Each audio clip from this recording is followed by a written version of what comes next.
Have you ever noticed something strange? You pull back, and suddenly she leans in. You go silent, and her world gets louder. You stop chasing, and now she can't stop watching. Here's the truth. When you withdraw your attention, you trigger a storm she never saw coming. Not because you were her everything, but because you became the one thing she thought she could always count on. And now, you're gone. In this video, we're diving into the 10 stages of her obsession after losing your attention. A journey she never planned to take, but one you must understand if you want to stay grounded in your power, your peace, and your purpose. Let's begin. Number 1. The sudden void. It hits her quietly, almost invisibly at first. No more good morning texts that used to start her day. No more late-night replies that made her feel connected, even in silence. Your presence, the one she once overlooked, downplayed, maybe even dismissed, has disappeared. And not in a loud or bitter way, but in that unmistakably calm, final way that says, "I'm done giving what isn't valued." At first, she brushes it off, shrugs, tells herself, "He's probably just focused on work. He'll be back." She might even pretend not to care. But the silence doesn't go away. It deepens. It stretches across days, then nights, then weeks. And slowly, that silence becomes deafening. She opens her phone and instinctively looks for your name, only to find nothing. And that's when something unfamiliar creeps in. Not just confusion, but a subtle panic, a gnawing unease she can't quite place. Because whether she ever admitted it or not, your energy was her emotional grounding. Your attention? Predictable. Your masculine calm? Reassuring. Your presence? Stabilizing. And now, all of it is gone. Here's the uncomfortable truth most people don't want to admit. Presence is often unnoticed when it's constant. But absence? Absence demands attention. And the more rooted, strong, and steady your presence was, the more violently your absence disrupts her world. This is where obsession doesn't explode. It brews. It simmers quietly in the corners of her thoughts. Not in grand, cinematic gestures, but in the subtle moments when she expects you and finds a void instead. She starts rereading old messages, revisiting your photos, stalking your stories under anonymous accounts. She wonders who's getting your attention now.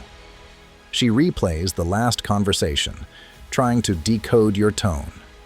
She begins to ask herself the question she never thought she'd have to. Did I lose him for good? But she won't show it. Not yet. She'll keep the mask on, laugh, post, pretend. Because admitting how much she feels your absence would mean acknowledging what she ignored for too long.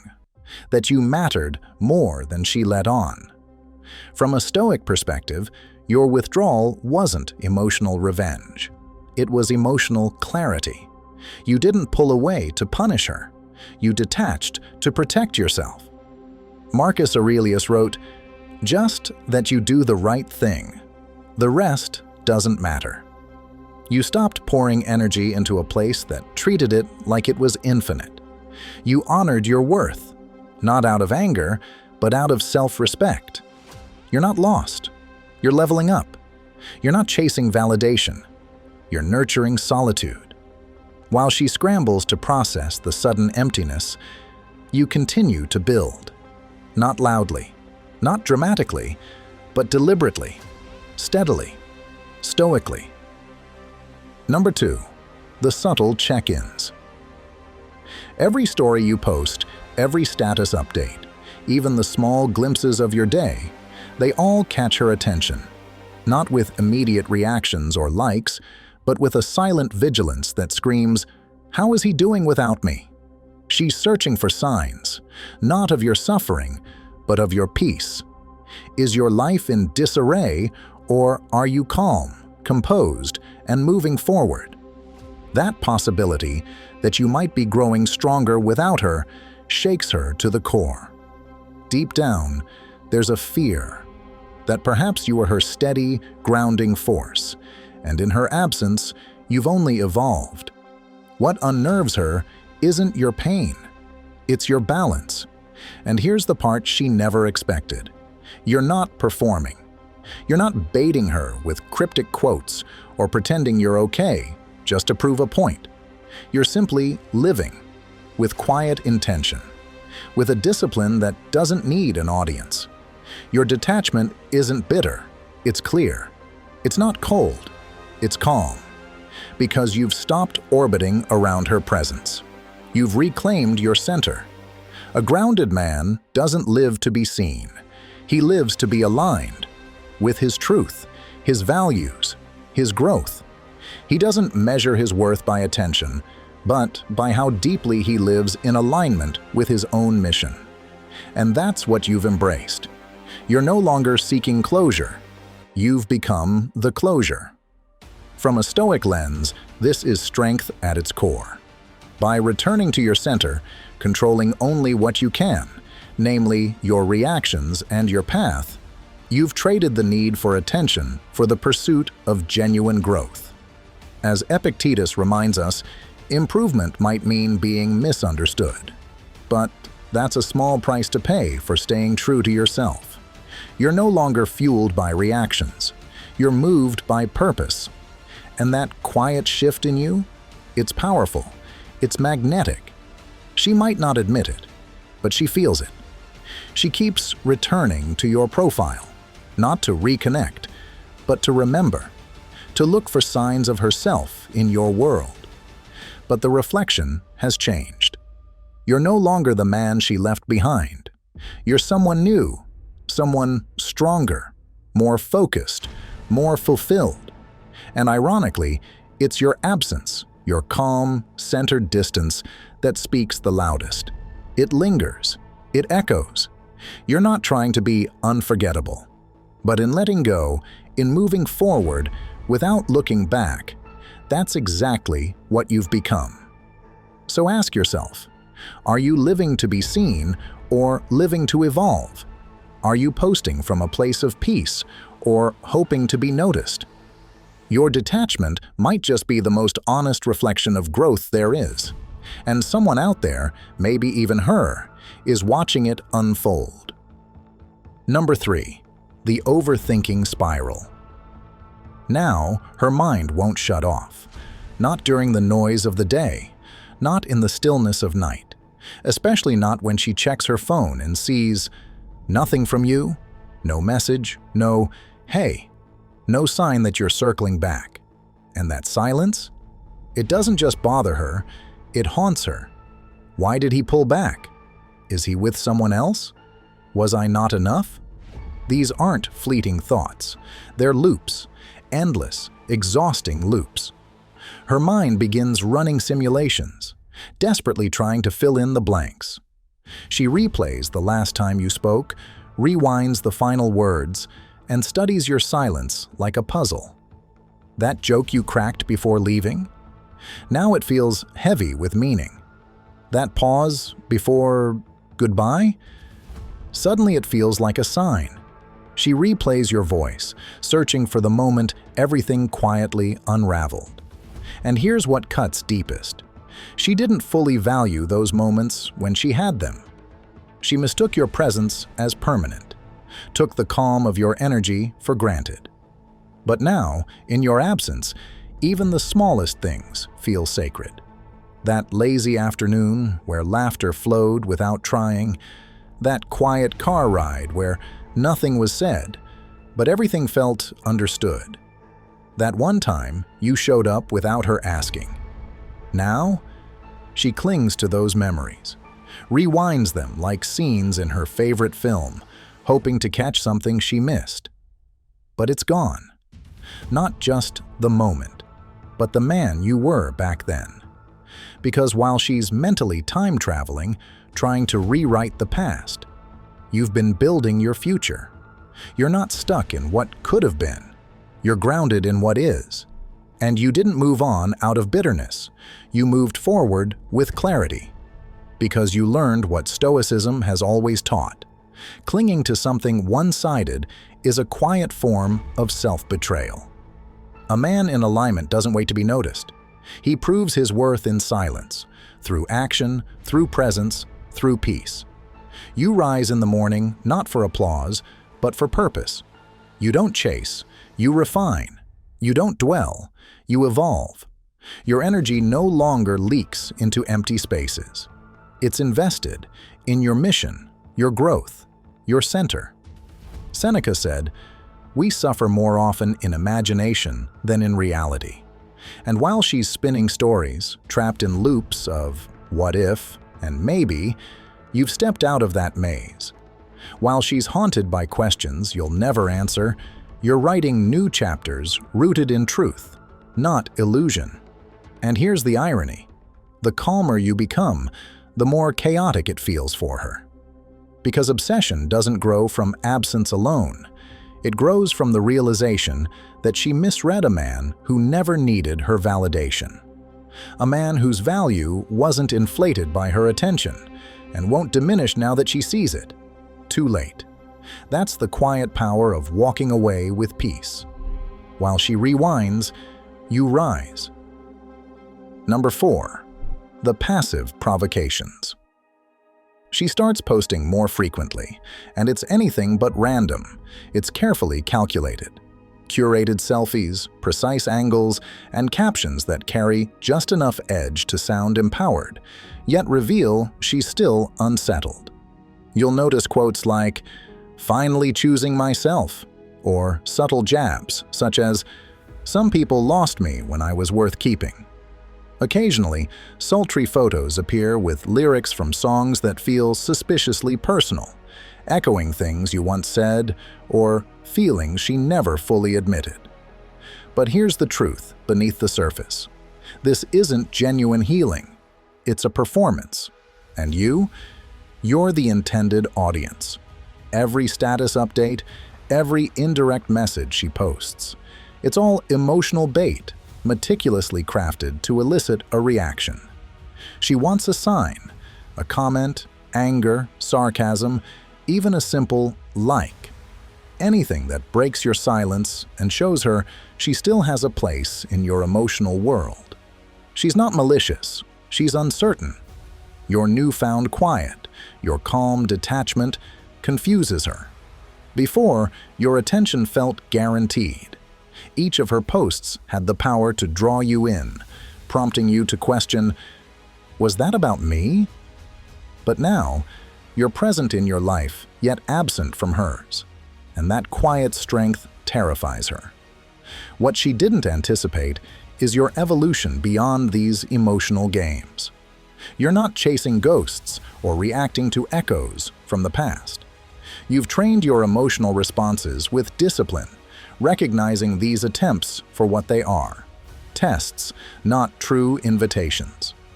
Marcus Aurelius said, "You have power over your mind, not outside events. Realize this, and you will find strength." That's exactly your power now, remaining steady and clear, even when chaos whispers. Emotional control isn't about being cold. It's about clarity. You still feel deeply, but you've chosen not to engage with every emotional trap laid before you.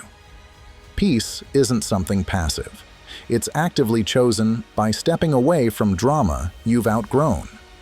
So while she's playing emotional chess, trying to draw you back into familiar patterns, you've left the board altogether, not to win her attention, but to pursue your own growth. Before we move on, take a moment to reflect. Have you ever encountered this subtle test of emotional discipline? If this resonates with you, hit the like button and share your experience in the comments below, or simply type "peace over reaction" to affirm your commitment to emotional clarity. Your insights might inspire others walking a similar path. Let's keep growing together. Number 5. The comparison phase.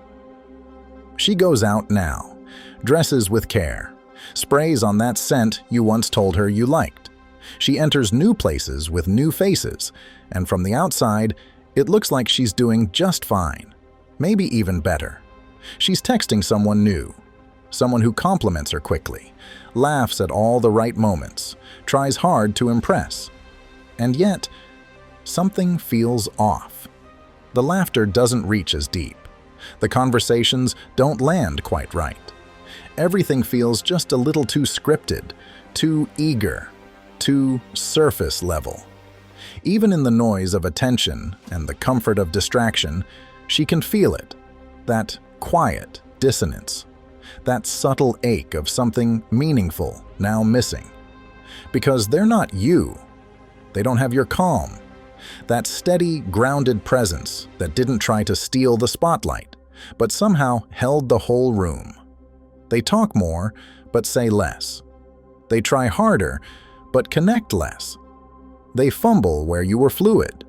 And suddenly, she begins to notice all the things she overlooked when you were around. You didn't interrupt to be heard. You listened. You didn't try to impress. You moved with quiet confidence. You didn't chase her energy. You anchored your own. You never competed with the noise. You brought stillness. You were calm in a world addicted to chaos. And now, in your absence, that contrast haunts her. Because what felt normal with you now feels rare. Your silence was never cold. It was composed. Your eye contact didn't wander. Your presence didn't demand. It offered space. Space for her to feel safe, feminine, understood. Not because you catered to her, but because you never needed her validation in the first place. You didn't lose yourself in her mood swings or try to manage her reactions.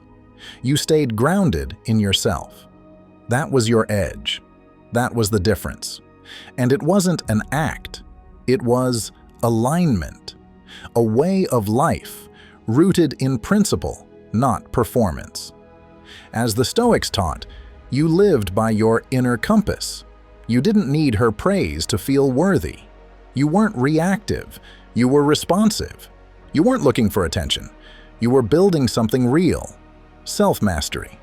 Epictetus said, "Freedom is the only worthy goal in life. It is won by disregarding things that lie beyond our control." And you did. You let go of needing her to see your worth. And that's exactly when she started to. Now, even in the company of others, your absence is louder than their presence.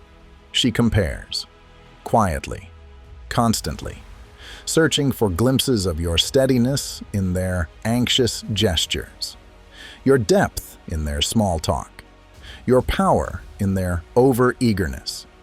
And here's the truth she hasn't admitted. You didn't just leave a memory. You left a mark, a quiet standard, one she didn't know she was calibrating to until it was gone. You never tried to be unforgettable, but that's exactly what you became. Number 6. The nostalgia flood. Suddenly, it all comes rushing back to her. The little things, the quiet glances, that spontaneous road trip where you both got lost and laughed harder than you ever had. The inside joke that still lives in the back of her mind. The one no one else ever quite understood. That one night when nothing big happened, no grand gestures, no fireworks, but everything just clicked. The kind of night that made her feel safe, seen, understood, without anyone needing to say it. And maybe, seemingly out of nowhere, she brings it up. Casual, lighthearted. "Hey, remember that time when," she says, laughing softly, eyes lingering a little too long. On the surface, it sounds like nostalgia. Small talk. A passing thought. But you feel the undercurrent.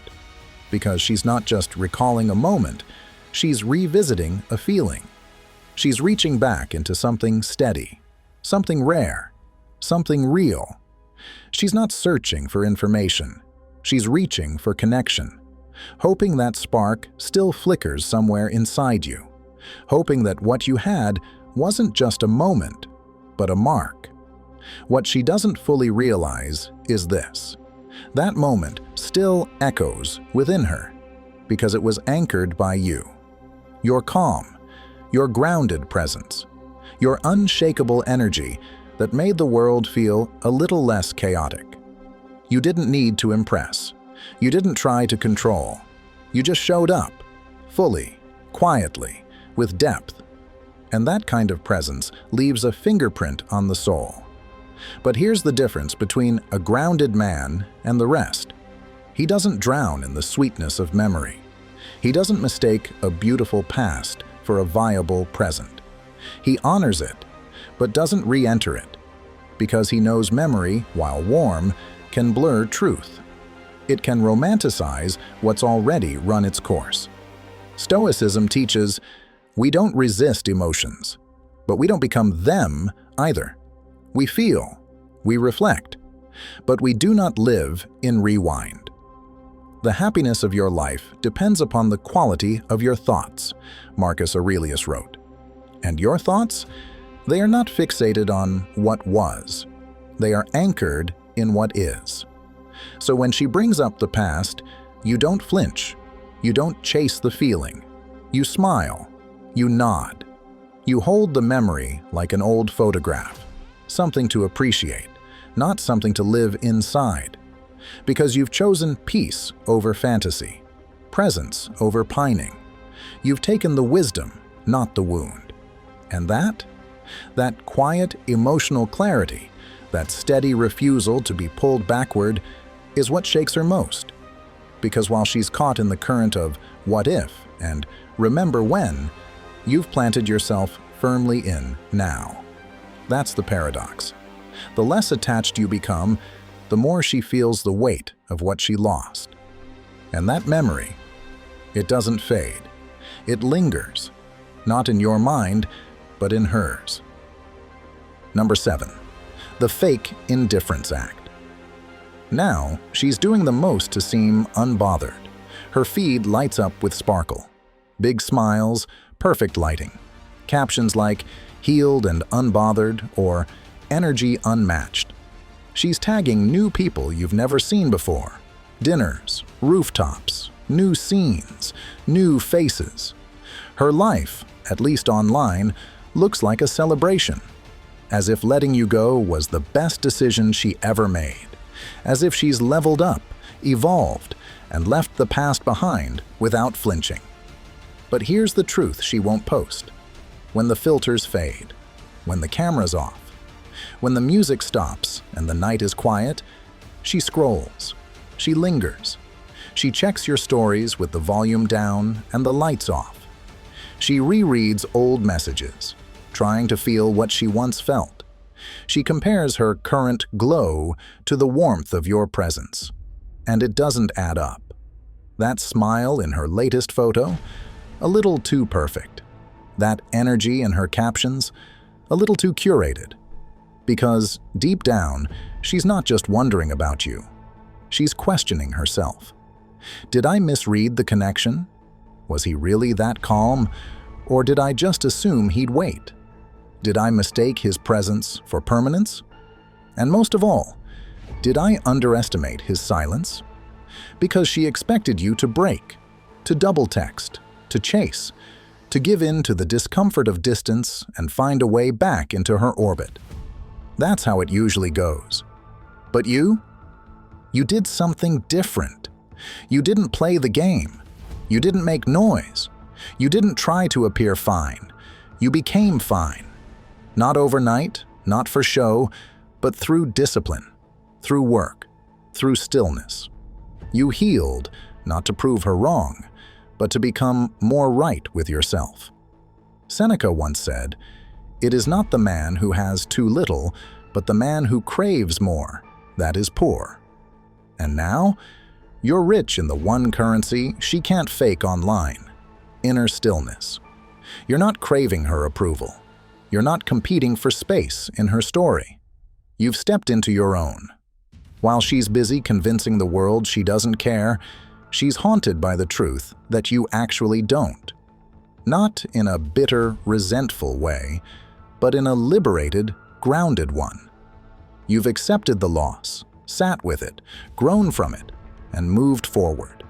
No theatrics, no revenge glow-up, just clarity. Number 8.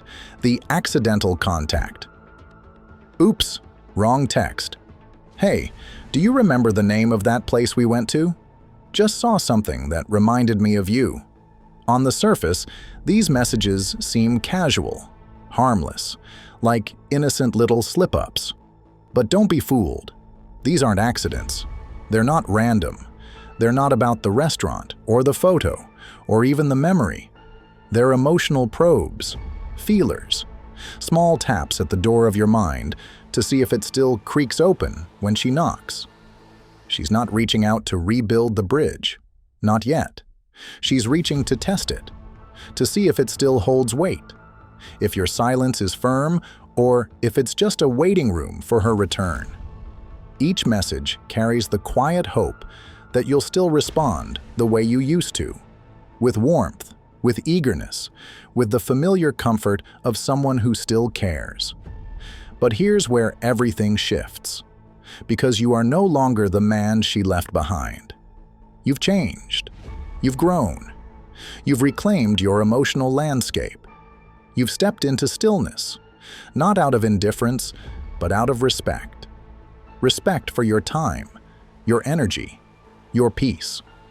And just because someone taps on the door of your life doesn't mean they're entitled to be let in again. Epictetus once said, "Keep your will in harmony with nature. This is the path to peace." And sometimes, the most natural course isn't reaching back. It's releasing forward. You understand now, peace isn't passive. It's protected, earned through discipline, maintained through boundaries.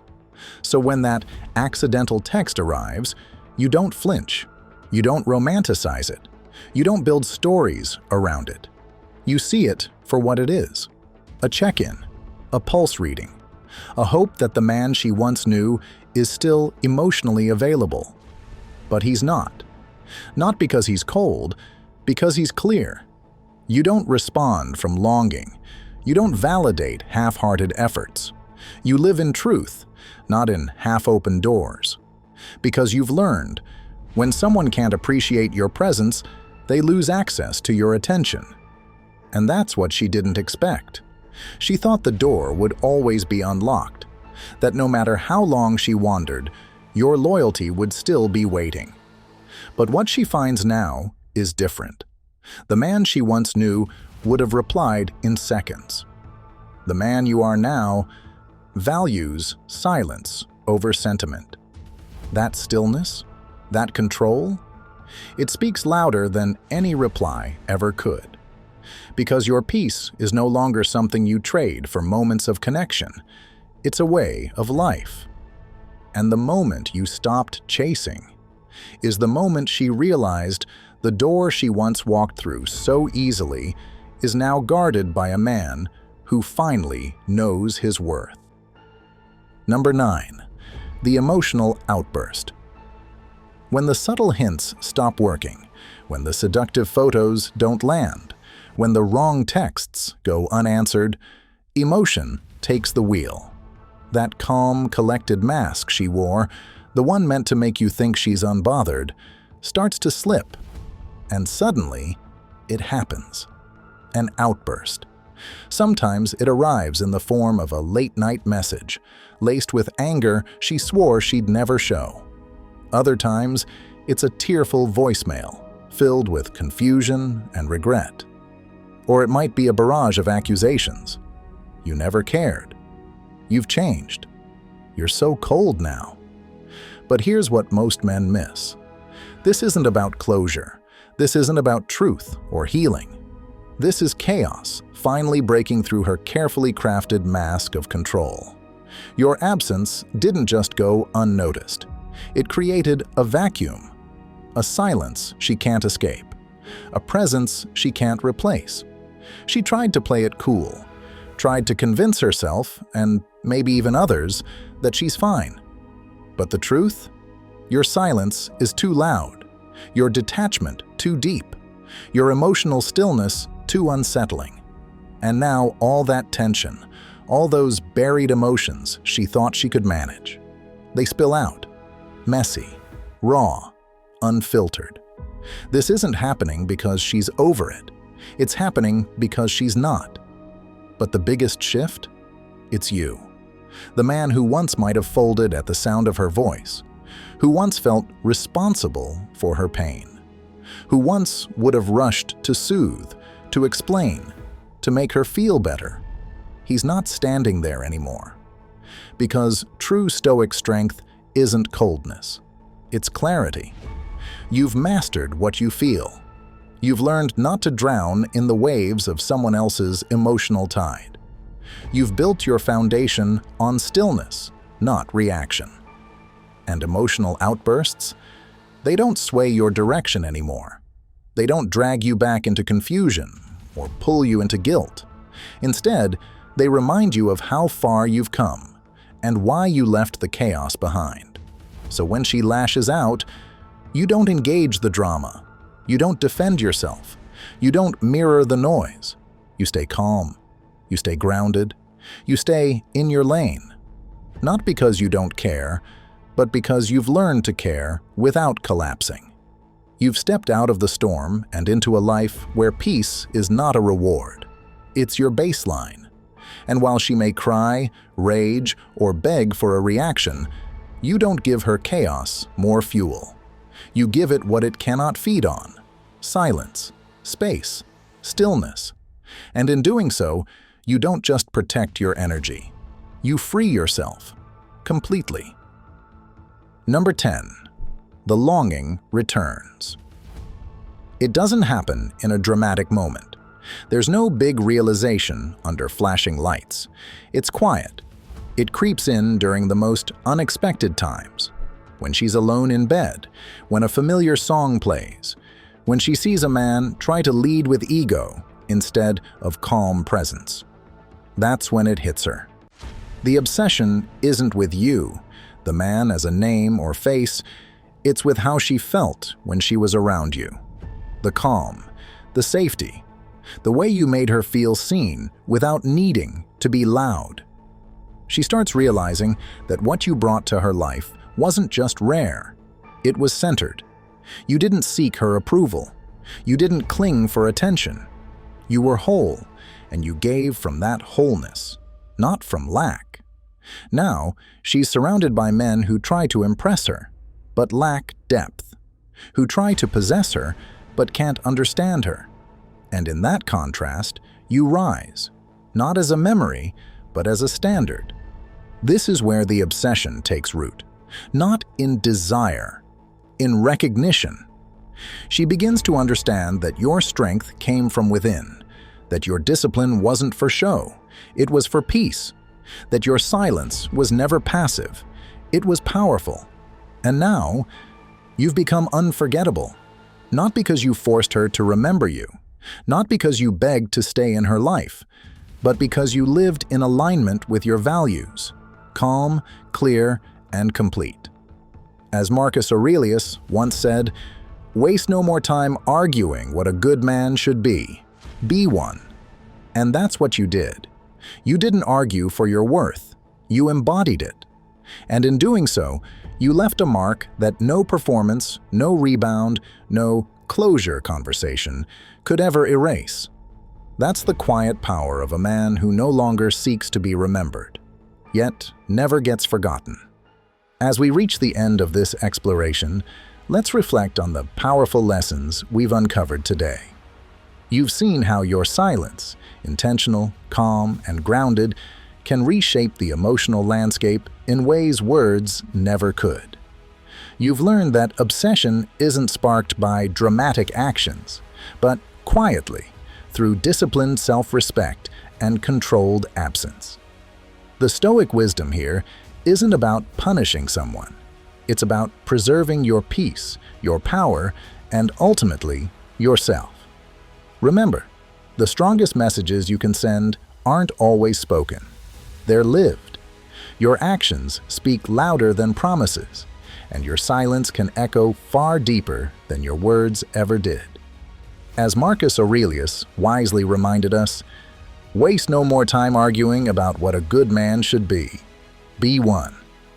This is your path forward, becoming the man who doesn't chase validation but embodies true value. If today's message resonated with you, please give this video a thumbs up and subscribe to the channel for more insights into Stoicism, relationships, and personal growth. I'd love to hear from you. Share your thoughts below. How has embracing your silence changed your perspective or your relationships? And don't forget to check out the recommended videos on the screen right now. They'll help you deepen your understanding and strengthen your journey. Thank you for watching, and stay grounded in your power.